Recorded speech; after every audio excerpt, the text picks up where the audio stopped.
Well, everyone, welcome back to a very special episode of Box Box. Now, why is it special, you ask? Because I'm here on my own. Matt has run the marathon that he's absolutely not banged on about consistently for the last 10 months, but he got it done, so congratulations to him. If you do want to leave him a nice little comment down below, I'm sure he would appreciate that because I know that he'll be here watching.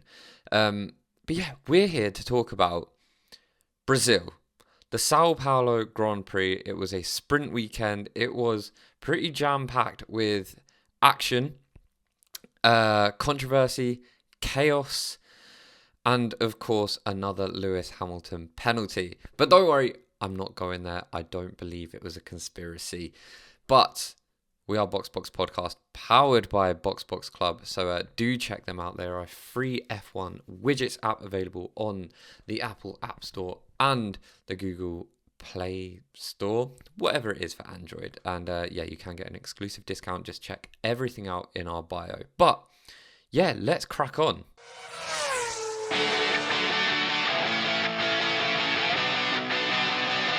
Okay, so naturally this is going to be a little bit weirder because this is just a glorified YouTube video, in my opinion, but I'm going to not cut it. So normally I've got Matt to rely on, which is quite good because we can bounce off each other, but I've just got to spitball this on my own. So if you see me looking at my notes on the screen, yeah, I haven't got a mega mind. I can't remember everything like the back of my hand. So I will be referring to notes, but we'll be conducting the show in the same way.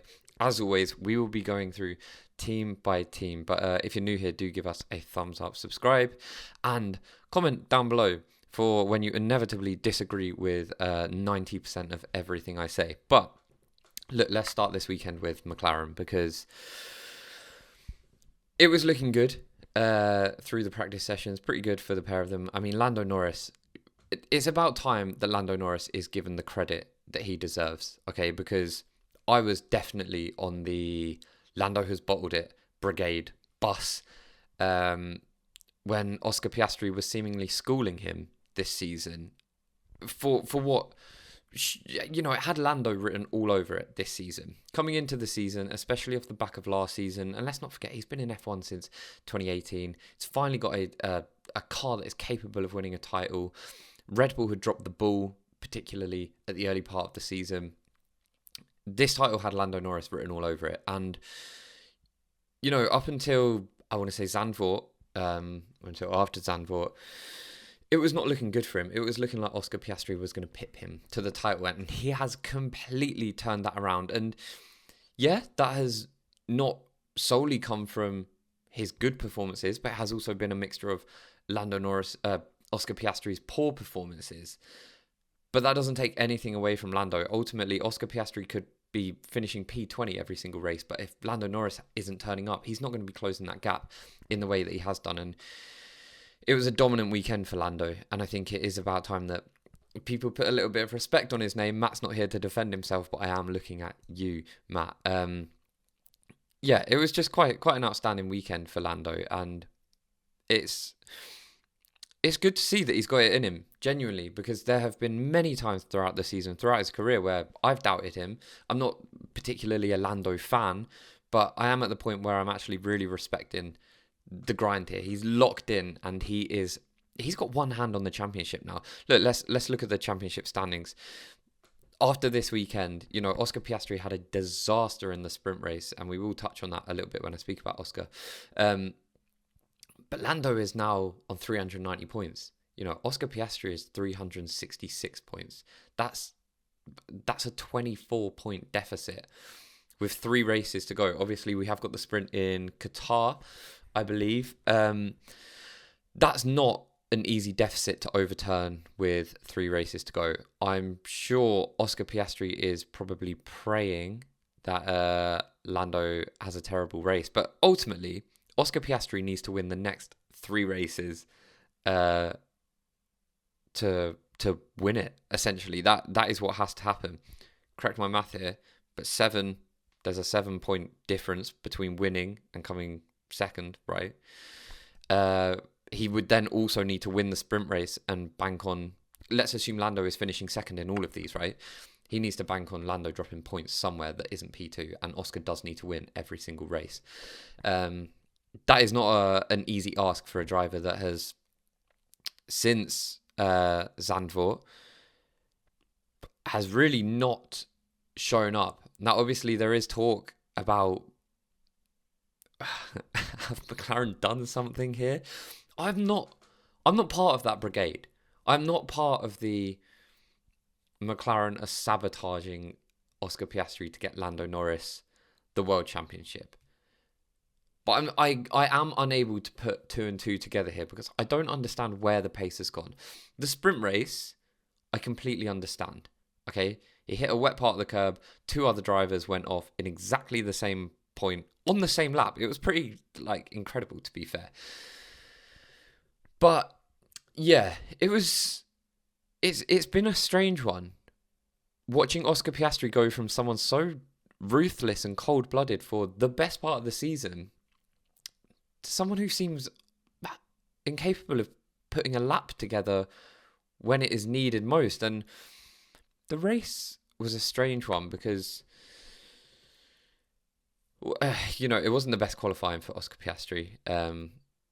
But you get to the race and he didn't get the best start, but come the safety car restart, he actually gets away very well. Kimi Antonelli gets a poor restart.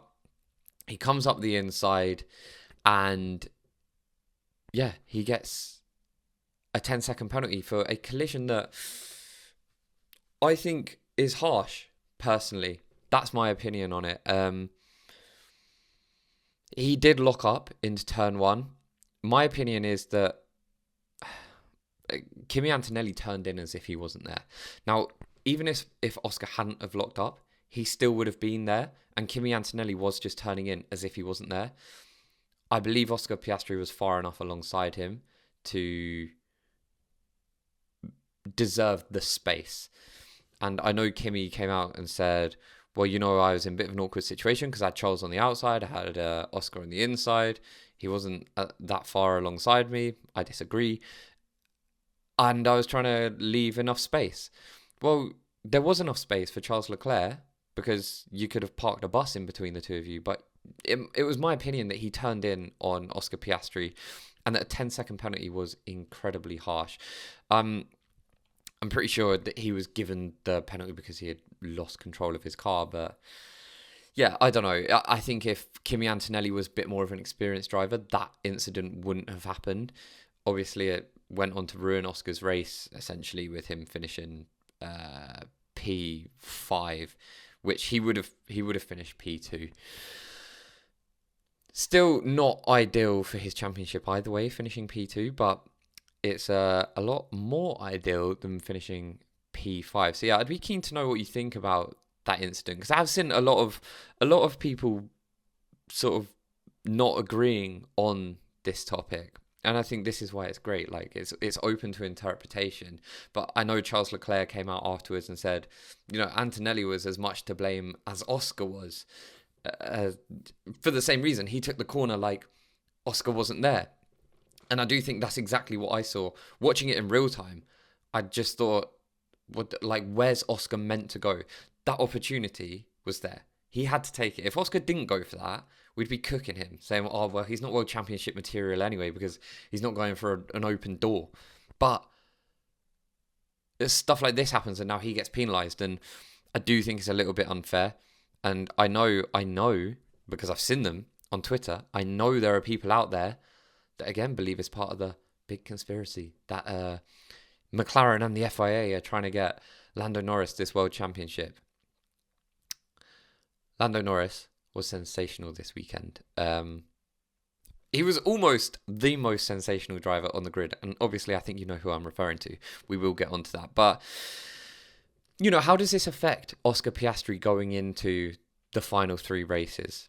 Because I'm sure within him, he will be thinking, it's over. I have let this slip away.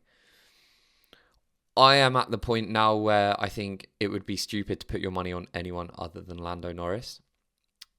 Which I think is a real shame. I hope there's something that enables them to pull it back closer. So we go into the last race of the season. I think an episode or two ago, I asked Matt, do you think this championship is going to get as close as it did in 2021? And he said no, he didn't believe it. I think as the dreamer inside of me did, I thought it was going to go down to the wire in Abu Dhabi, but I think I'm starting to lose faith in that. But yeah, I hope something, can come through for Oscar. Purely for a world championship fight in Abu Dhabi. If Lando wins the championship, he absolutely deserves it at this point. I'm not going to say any different. And I think anyone who does say any different is just salty, bitter, and probably has a name that rhymes with Yap Maxon. But anyway, yeah, keen to hear what you think Piastri's mentality is going into the very, very final stages of this season. But let's talk about Mercedes, okay? Because it was a pretty decent weekend for them. And I mean, Mercedes have typically performed quite well here in this new era of car. George Russell got his first win in Formula One and the first win for Mercedes in this new era back in 2022. But, George uncharacteristically outperformed by his teammate this weekend. There's a funny rumour going around about this Kimi Antonelli thing. Now, forgive me, I'm going to have to withdraw my phone. Normally, I can cut the camera to Matt when I do this, but I'm going to have to openly do it, right? I don't know if you've seen this. If you're deep within the F1 world, then you will have seen this conspiracy. And it's to do with a certain ingredient that countries have banned from foods, right? And basically, I am trying to find this. Okay, it's titanium dioxide, right? There's an Antonelli and titanium dioxide chart. Don't click off here, right? Because this might sound boring, but it's ridiculous. Basically, in every country that in every country that Kimi Antonelli has raced in where the food additive titanium dioxide is permitted, he has performed significantly better than the countries where it is banned, such as Imola, Monaco, Barcelona, Spielberg, Spa, Budapest, Zandvoort, Monza. There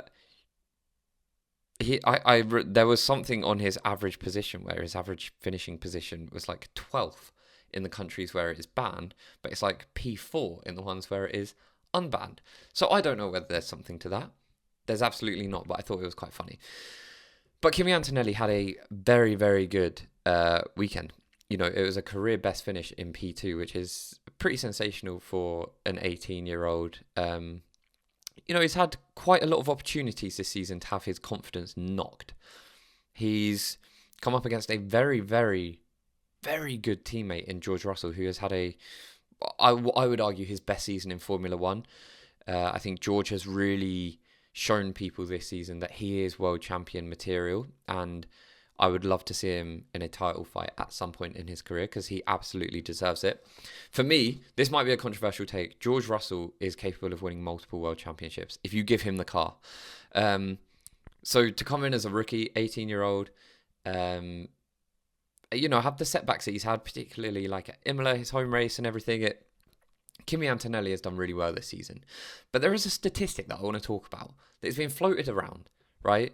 And it's about Kimi Antonelli surpassing Lewis Hamilton's 2007 rookie points tally, right?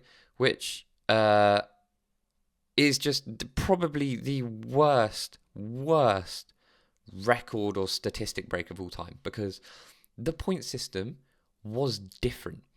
Back in 2007, not only did we only race like 14 times a year, by the way, or something ridiculous, you only got 10 points for a win. Now, I'm sure if you adjust that accordingly, Lewis Hamilton is on something like 260 points. Well, Kimi Antonelli is nowhere near that. Now, I don't want to rain on his parade. I'm not taking anything away from him, but this is just such a moot point. Like, it doesn't exist. The record's not broken, okay? That's like saying, I don't know, Nicholas Latifi has broken Lewis Hamilton's all-time win record because all of a sudden we're giving wins to finish in P20. It's irrelevant. It's not the same, okay? We're counting them differently. But Kimi Antonelli, what a weekend. Obviously, qualified P2 in the sprint race, finished P2 in the sprint race, qualified P2 in qualifying, and then finished the race in P2. And he did have a very, very racy Max Verstappen breathing down his neck on the final few laps, which I can only imagine is the worst sight any F1 driver can see. Max Verstappen in your rear view mirror. I genuinely cannot think of anything worse, but we'll come on to Max. Do you think Kimi Antonelli has proven he belongs in this Mercedes team? There's been a lot of debate around Kimi Antonelli. You know, he stepped into very big shoes. He had to fill the shoes of Sir Lewis Hamilton, a 7-time world champion, 6 at Mercedes, arguably 7, winning 8 constructors championships with them. And, you know, they're enormous shoes for an 18-year-old to fill, who, like I said, has not had the most stunning season. He's had some knockbacks, things that would definitely beat his confidence down. But I think, you know, this is what we need to see more of from Kimi. And I do see Kimi on an upwards trajectory. I do really see him coming out next season and being even stronger. I personally don't think he's going to outshine George Russell. Okay? I may be wrong. It's just my opinion. I genuinely do believe George Russell is cut from a different cloth. Now, it's very hard to tell because Kimi Antonelli is young, but you look at Max Verstappen coming into the sport back in 2016, and he really looked like a different beast. Now, it's such an unfair comparison to compare anyone to Max Verstappen, but I kind of feel that's what Kimi was hyped up to be. We were kind of all sold that he's the next Max dream, and I think Kimi Antonelli is going to have an incredibly successful F1 career. But I do believe that George Russell is going to be that number 1 Mercedes driver all the while he remains there. And yeah, I think it's going to be interesting to see how that affects Kimi's career path and his trajectory. But that being said, I think Mercedes have an outstanding drivers lineup. And obviously with the absolute debacle of a weekend that Ferrari had, they are looking quietly confident in securing that P2 spot in the Constructors' Championship. But let's talk about, I think, what we all want to talk about, or who we all want to talk about. Red Bull Racing and Max Verstappen, because Max's weekend was like a yo-yo of emotions, okay? It was looking pretty rough in the practice sessions, and you get to sprint qualifying, and Max looked okay. He looked decent. Nothing spectacular. You didn't think he was going to head into the sprint race and win it. Yuki Tsunoda, I'm not sure if I should park this conversation for another time, but there has to be a serious conversation about the disparity between these two drivers. But anyway, obviously Yuki had a horrific sprint horrific sprint race. He crashed in FP1. You get to qualifying for the Grand Prix, and this is where it all gets a little bit weird, right? Because Max Verstappen, and I could not believe my eyes, Max Verstappen had a Q1 exit. I mean, can pigs fly? What on earth went on there, right? The car looked like a real piece of work. But I always imagined Max would be able to drag any car to, give him a fucking pedalo, which is not a car. And I would put money that he would carry that into Q3. But for the first time in his career, he exited in Q1. And yeah, didn't seem best pleased about it, naturally.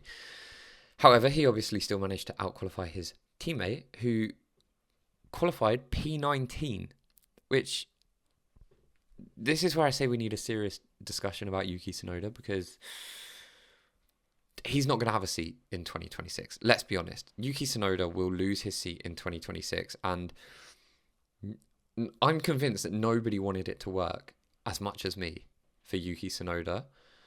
But you do have to get to a point where you're realistic, and whether it is, whether it is all because of this common thing that people say, Sergio Perez has come out and said it recently. We've heard it all before. Alex Albon, the car is built around Max Verstappen. You stick Sir Lewis Hamilton, Charles Leclerc, anyone in that car, they will not perform.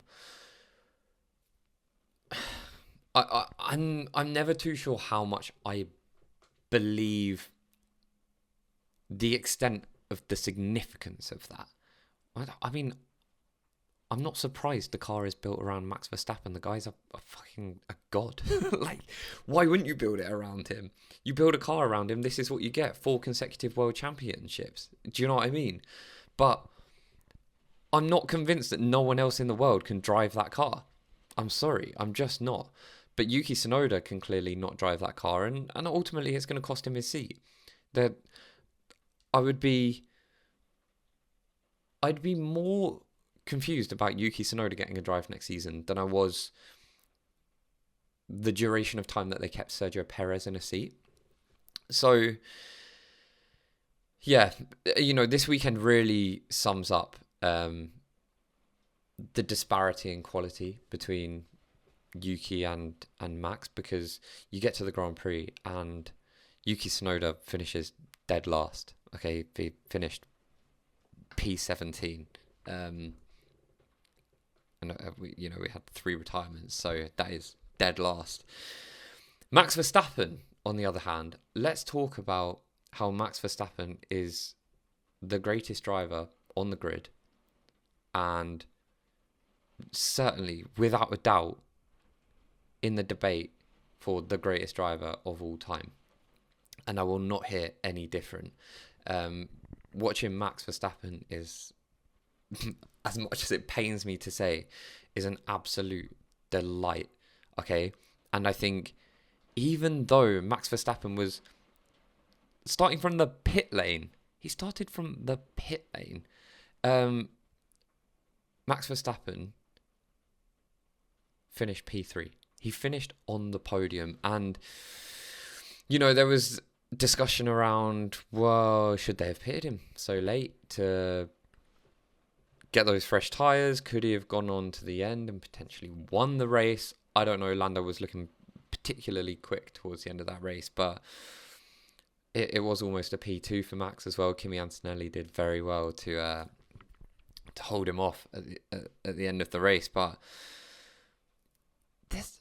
Max Verstappen and his recovery drives. It's not often Max Verstappen has to do a recovery drive, okay? Because he's so unbelievably flawless in qualifying that he rarely finds himself in these situations.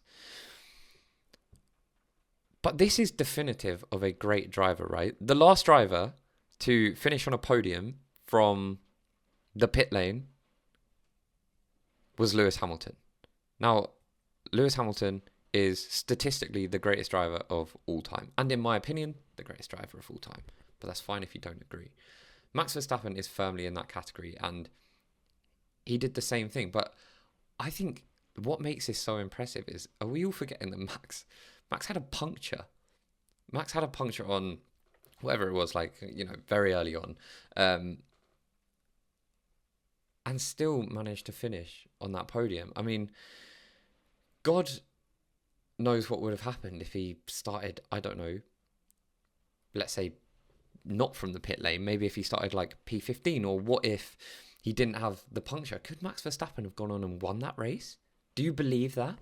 Because I believe that had Max have not got that puncture, he could have gone on to win that race, which would have been absolutely mind-blowing. Because let's not forget, Max did this last season. He started P17 in Brazil last season in a chaotic wet race, and he came all the way from there to not just finish on the podium, but to win the race, dismantling any hopes of Lando Norris's world championship. So, very impressive. And, Max Verstappen has dragged this team to some very impressive results when things have not been looking good for them. I mean, whatever they did to the car overnight obviously completely transformed it. And it did look like a different race car. But perhaps they should have considered doing the same thing to Yuki Tsunoda's car, and perhaps we wouldn't have seen such a disparity. But anyway, on to Ferrari. I was going to say my beloved Ferrari, but that is just not the case. But they are currently ruining my life. And I'm sure all Ferrari fans out there, all Charles Leclerc fans, all Lewis Hamilton fans, all of us are watching F1 at this point in time and thinking, why do we bother? Why do we bother? That team is cursed in a number of ways. Also, by the way, I'm really sorry if you can hear rain. It is extremely wet outside, and it is just coming in sideways at my window, which is right there. But hopefully it's not too distracting. Maybe it's even relaxing. I don't know. But yeah, let's talk about Ferrari, because I know what's going to happen. You all want me to talk about how Lewis was completely off the pace and, give praise to Charles, because we are Lewis fanboys and we're always biased and we only ever talk great about Lewis. Not true at all. We always call Lewis out for, well, not call him out, but we always call his performances for what they are. And this weekend was simply not good enough. Now, it's undeniable that the Ferrari does look rubbish, okay? Charles encountered issues, but, come qualifying, unbelievable, and this is what we see from Charles Leclerc frequently, throughout his career, where he puts in these unbelievable laps and he shows that he has such raw pace inside of him. And if you do give him a car, he absolutely will perform for you, because if he's doing this in a car that is a piece of work, and I don't care what anyone says, right? Fred Vasseur came out afterwards and said, oh, well, like, the pace was there, at least for one of the drivers. There's no way Charles is coming out off this weekend being like, yeah, well, the car was pretty good this weekend. I'm sorry, it's not. Charles has done an unbelievable job to drag that car into P3 for quali, okay? It didn't look particularly good through the sprint. Obviously Lewis managed to claw it back to P7 and Charles finished P5. But you get into the race and extreme bad luck for the pair of them. Now, this is where I probably will cause a little bit of controversy, because I know there's going to be Colapinto fans watching here, and they're going to say, well, Lewis just drove into the back of Franco, but we'll get to that. Lewis got a particularly poor start. It wasn't necessarily a bad start off the line, but he got blocked by one of the Aston Martins. Believe it was Fernando Alonso. But completely fine, by the way, like, this happens off the line. He then had Carlos Sainz go into the side of him. There wasn't really much Sainz could do, in my opinion. It was kind of just one of those turn one incidents, but again, very... it kind of just defines Lewis's season. His luck it has just not been great in these scenarios. But we can talk about luck all we like. I think this is the price you pay when you fail to qualify where you should be qualifying. It's you're a lot less likely to find yourself in these situations when you are qualifying in the midfield and further back, because ultimately these drivers have to take these opportunities at these points. And, you've got cars that perhaps aren't as responsive as the cars up front, okay? But this is where you are going to find yourself in those situations. And had Lewis Hamilton have qualified, anywhere near his teammate up in the P6, P5 sort of realm, then he wouldn't have found himself in this situation. So, like I say, we can talk about luck all we like, but ultimately, Lewis found himself in that situation because he underperformed in quali. And he found himself suffering another Q2 exit, which is just not good enough. And then to make it worse, we get into the race, obviously, he has the collision with Carlos Sainz. I think he picked up a little bit of damage, but it did drop him almost instantly to like P17. And then he runs into the back of Colapinto while going for the overtake. Now, this is where I'm going to sound like a fence sitter here, but I haven't made up my mind on what my thoughts are on the incident. I personally don't believe it was fair to give either person a penalty. You know, I know the FIA love dishing out a quick penalty to Lewis Hamilton. You know, whether it's for turning up in jewellery or whether it's for breathing the wrong way or maybe because he didn't brush his hair that day, they will find a way to penalise him. And I do feel they did a little bit of the same here. I don't think it deserved a penalty. I do think Colapinto jinked to the left. I think Lewis perhaps also misjudged it a little bit. But ultimately, it probably didn't deserve a penalty. You know, Lewis's race was ruined. And I know what you're going to say. Well, that doesn't matter. Like, the rules need to be applied unilaterally and fairly. But yeah, that's just my opinion. I don't think it deserved a penalty. I don't think Colapinto deserved a penalty. But I do think there was a jink at the wrong time from Colapinto. And I think it was a little bit... It highlighted his kind of inexperience with wheel-to-wheel racing. But that being said, you know, could it have been avoided by Lewis? Perhaps. This is where I say I really sit on the fence on this situation. I'm getting a dead foot, so I'm going to have to readjust myself. But, yeah, it kind of is what it is. What I don't understand is why the hell did Ferrari not retire him, like, instantly? I'm not sure if you saw any footage of that car going around the track, particularly Sector 2. But it was like watching Bambi on ice, right? That car could not stick to the ground. It was twitching all over the place. And, yeah, you know, Lewis came over the radio and said, "This is dangerous, guys. Like, I'm struggling to keep this out of the wall." And I know a lot of people say, "Oh, Lewis always over-exaggerates over the radio and stuff." But go and watch some of that onboard footage. And that car was a walking disaster after the damage. So, yeah. I'm not sure whether do they have to keep the car out on track for a certain period of time for sponsors? I don't know. That could be the only reason, but it went from bad to worse for Ferrari pretty quick. I spoke about the incident and Oscar Piastri picking up a 10-second penalty, but the real catastrophe from that was for Charles Leclerc. Ultimately, he got cannonballed by Kimi Antonelli as a result of turning in on Oscar Piastri. He then bashed off him, kind of went to enter a spin, luckily bumped into Charles Leclerc, who had his front suspension broken, his front left tyre popped and kind of dismembered from his car, and that ruined Charles's race, which was a shame because, you know, Charles was on for a good result here. You know, a podium would have definitely been on the cards for Charles this weekend. And he had his race ruined for something that just wasn't his, wasn't his doing. He was just an innocent bystander. He gave Kimi Antonelli loads of space. And, it was just complete misfortune. So, a real disappointing week for Ferrari, and P2 in the constructors is almost definitely over now. I'm just gonna pull this out quickly, but they've dropped behind Red Bull now.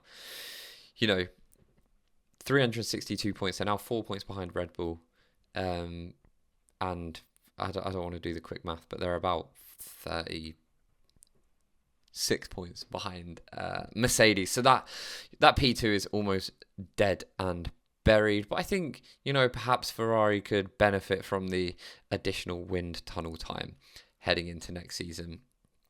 But I don't know, what are your thoughts on this whole Ferrari rebuild? Next season is so pivotal for them. And I don't know how many times we're going to have to say this about Ferrari, you know. Next season is so important for Ferrari. I feel like a broken record. I've been saying this for years about them. You know, you come into 2022, it's new regulations. Wow, they've really, you know, they've hit the ground running. For half the season, they took the title fight to Max Verstappen. Then they drop off. Then it's all about 2023, where, you know, Ferrari can build on what they started last year. Didn't happen. 2024, they then drop behind McLaren and 2025, they bring Lewis Hamilton in, a huge cost, astronomical costs in terms of wages. And don't get me wrong, Lewis brings way more to the party than he costs, but just talking about upfront investment and everything. And, that's not working out at this point in time, but Lewis is there for the long run. We have to look at the bigger picture. But again, it's just another season of saying, well, next year's important for Ferrari, isn't it? It's pivotal. Like, how long is this project going to go on? How much longer is Fred Vasseur going to get? What happens if Ferrari come out next season and they're not competing for wins? If they are in the same position, how many years do Ferrari have to keep going around in circles? Because we've not seen Ferrari fighting at the top consistently since Michael Schumacher left. And I know Kimi Räikkönen won a title in 2007.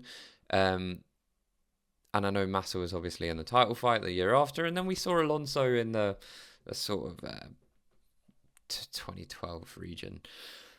But I'm talking about consistency, and particularly in this turbo hybrid era, they were at some point the team to compete with Mercedes, but we've not seen enough consistency from Ferrari. We've not seen them sit at the top or routinely compete at the top for a long, long time. And next season is going to be important for them. If they don't hit the ground running next season, I really don't know where this leaves Ferrari, because it's been a really disappointing season for them.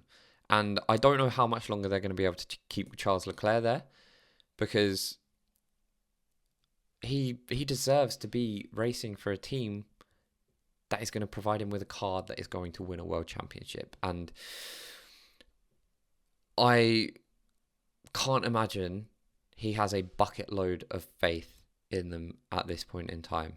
And come next year, if they don't provide a car, they're going to lose Lewis. Lewis will retire if Ferrari provide a shitbox next year, and Charles will look for his way out.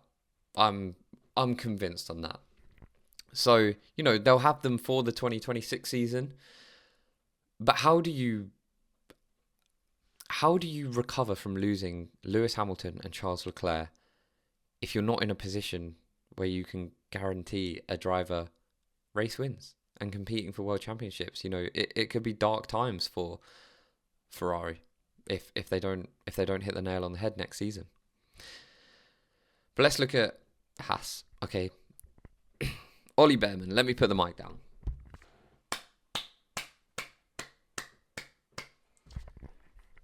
What a man.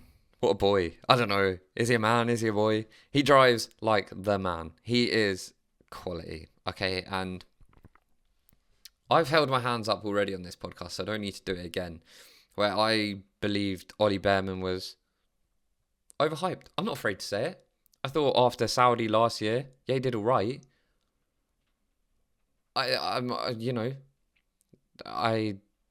didn't leave me thinking, wow, this kid is the future after Saudi. And then, there was a lot of talk about him coming into the sport, and I thought, yeah, he's probably going to be the most underwhelming rookie. I am delighted to be wrong. I could not be more happy to be wrong, okay? And I could not be more wrong if I tried.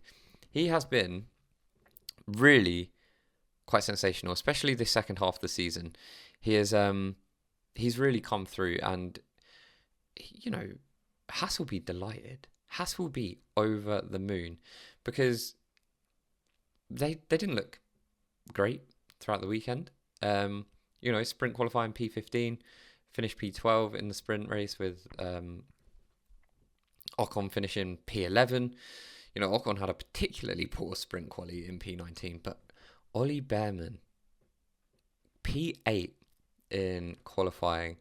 But not only that, I know what you're thinking, P8, he must have gone backwards.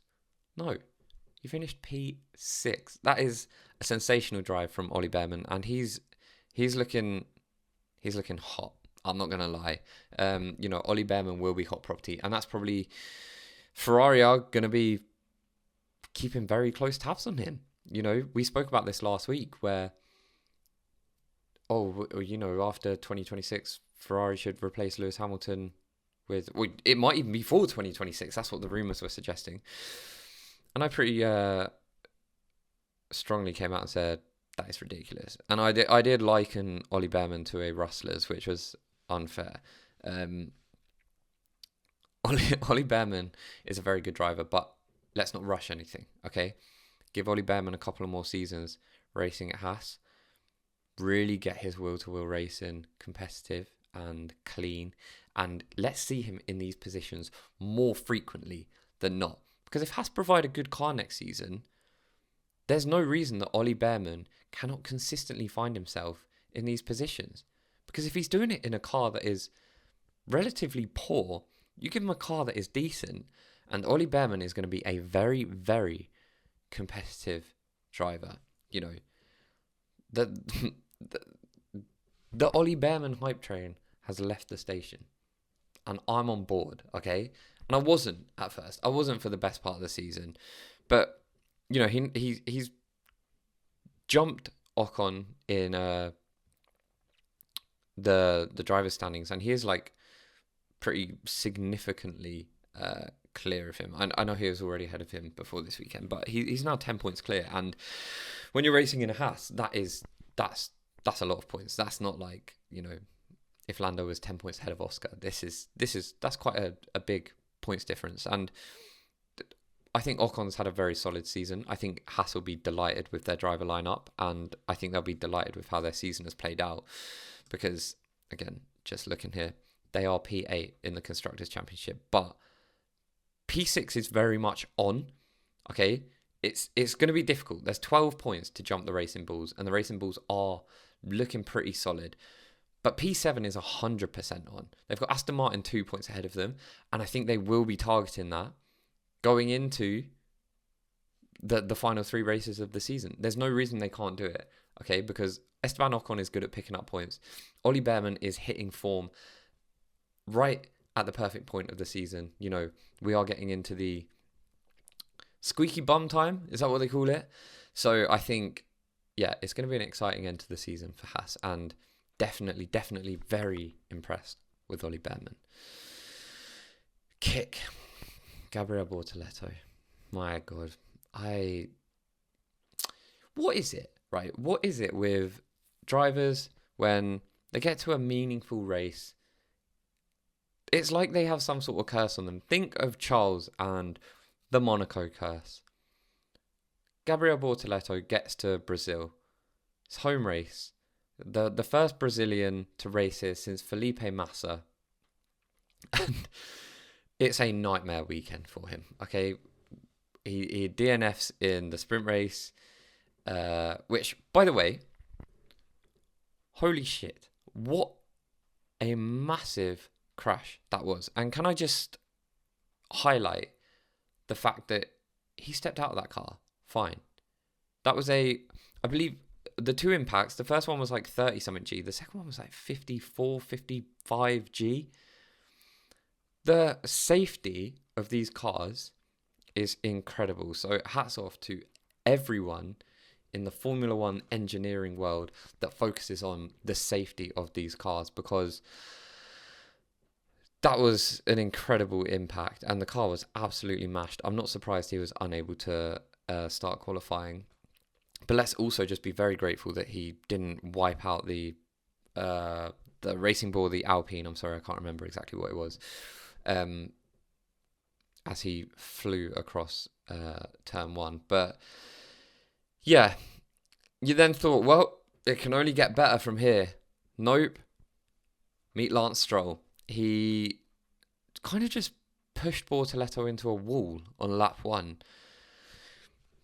I mean, last week we came on the podcast and we said, Lance Stroll, we need you to do more.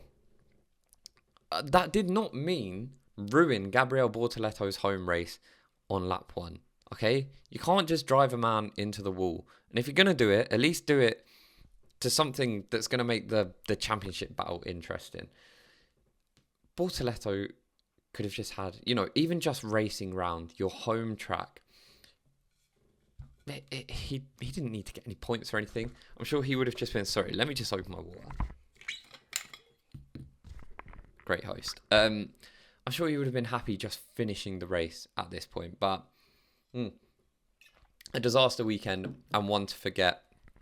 But, not a bad weekend for Sauber, all in all. Hulkenberg did manage to pick up 2 points, finishing P9.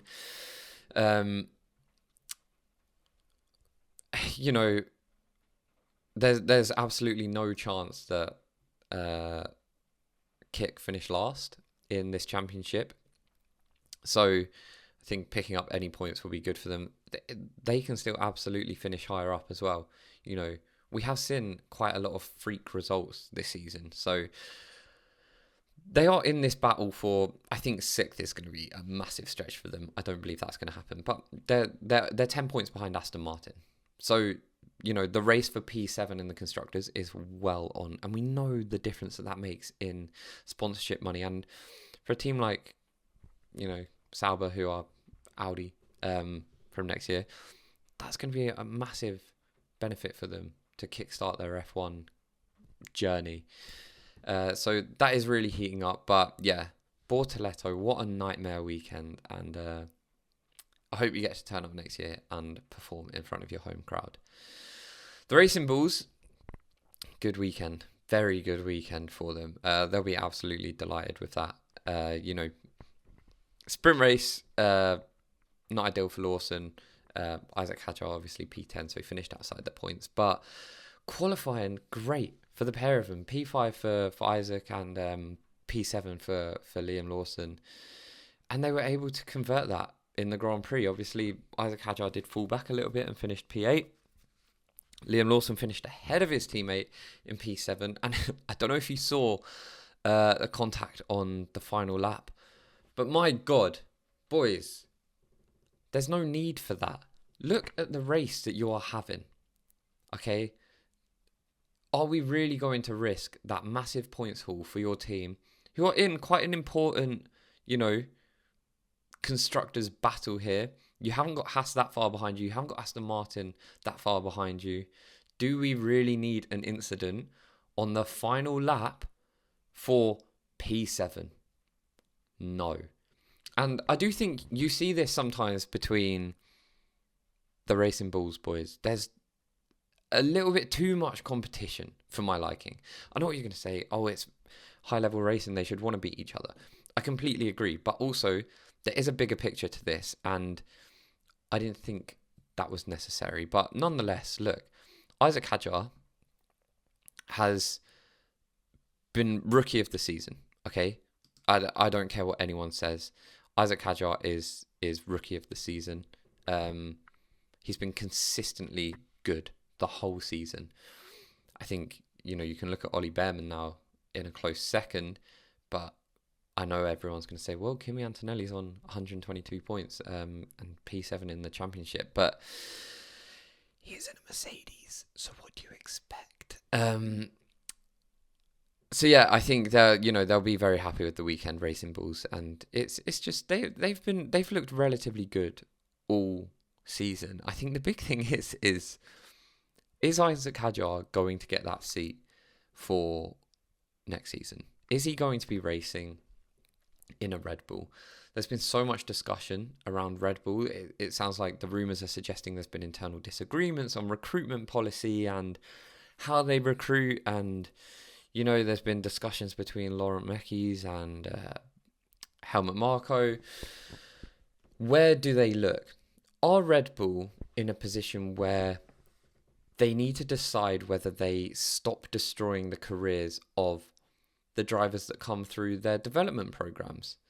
And I'm talking about, God, you can go back a long way. And when I say careers, you've still got drivers that have performed very successful F1 careers off the back of racing for Red Bull.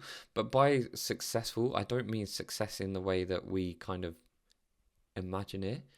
A successful F1 career is to maintain being in the sport for years and years, and we've seen that in Alex Albon and Carlos Sainz and Pierre Gasly. But Carlos Sainz is the most successful Red Bull driver and I know he never made it to Red Bull, but he obviously left before he got that opportunity at Red Bull. But he is the most successful person to come out of it. And maybe that's because he didn't end up at Red Bull. But you look at, Danny Kvyat, Danny Ricciardo, it went wrong when he left. But Pierre Gasly, Alex Albon, Liam Lawson, now Yuki Tsunoda. Is it about time they rethink their recruitment policy? Because the most successful Red Bull second driver has been Sergio Perez, and he was externally recruited. So do they look at Isaac Hadjar, or do they think, actually, maybe we need to look at someone who is not from our development program, and we're not looking to bring a youngster in. Maybe we are looking for, a Perez-like character, and maybe we're even looking to poach Charles Leclerc. Maybe I saw rumours this week, believe it, that Oscar Piastri is in talks about racing for Red Bull next season. Now that would be mental, would it not? I mean, look, we're going into new regulations. Anything could happen. I firmly believe if you're going to put your money into any team being more successful, it would be Red Bull over McLaren, given that Red Bull have consistently proven it over the last sort of 15 years. But could you see Oscar Piastri leaving McLaren after such successes this season? I don't know. I think if that happened, do you believe there would be something going on? If Oscar Piastri leaves McLaren to go to Red Bull next season, is that a massive indication that he believes something has gone on at that team that has sabotaged his World Championship hopes? Because why else would he leave? Why else would you want to go and race Max Verstappen head-to-head every single weekend? Because I don't think there's a driver in the world that beats Max Verstappen consistently in the same machinery. So I don't know why you would want to take that, Max Verstappen is a cut above every single person on that grid. But the rumours are there, and I think it's definitely believable. I can't see why Red Bull wouldn't want to look at an alternative recruitment policy. But if they are looking at Isaac Hadjar, then does bringing someone like Oscar Piastri in stifle his future? Because Max won't be leaving. If Oscar performs like we would expect him to, he won't be leaving. And if Oscar comes in and he doesn't perform, then Red Bull really do have problems, because Oscar Piastri is a fantastic driver. So, yeah, that's a lot to take in. I appreciate it. But let's look at, we'll very quickly touch on Alpine. Pretty good weekend for Pierre Gasly as they go. He picked up points in both the sprint race and the Grand Prix. So that is an impressive weekend for them. Pierre Gasly has picked up 100% of Alpine's points this season. We found out this weekend that Colapinto got, a contract for next season. I don't know if I agree with that. He's not picked up a single point since coming in. They paid good money to get him out of his Williams contract. Yeah. The Colapinto thing hasn't worked out. And I know Colapinto fans are going to be in the comments saying, you're just a Colapinto hater. I'm really just not. I'd love nothing more than Franco Colapinto to succeed. But I just don't see it at this point. I just can't see it happening. And if it happens, man, I've already sat on here and said I didn't believe Ollie Behrman was going to succeed. I haven't got a crystal ball. I had to come out and say, yeah, I was wrong. I don't mind admitting that I was wrong. But yeah, the Colapinto thing I don't see. I mean, money talks.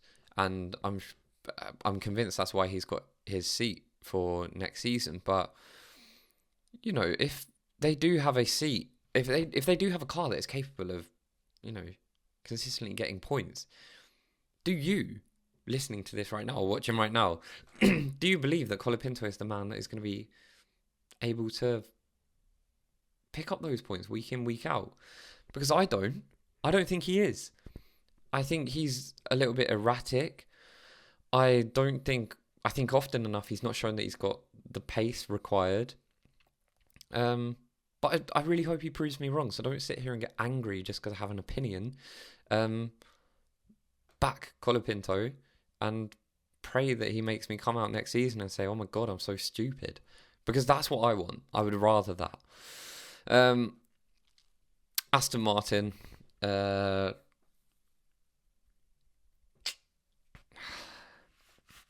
How many weekends do I have to sit here and say that this team is going to really struggle progressing to where they should be and where they need to be, all the while they have Lance Stroll in that second seat? You know, Aston Martin looked pretty tasty. And by Aston Martin, I mean Fernando Alonso in the Aston Martin. Practice looked good.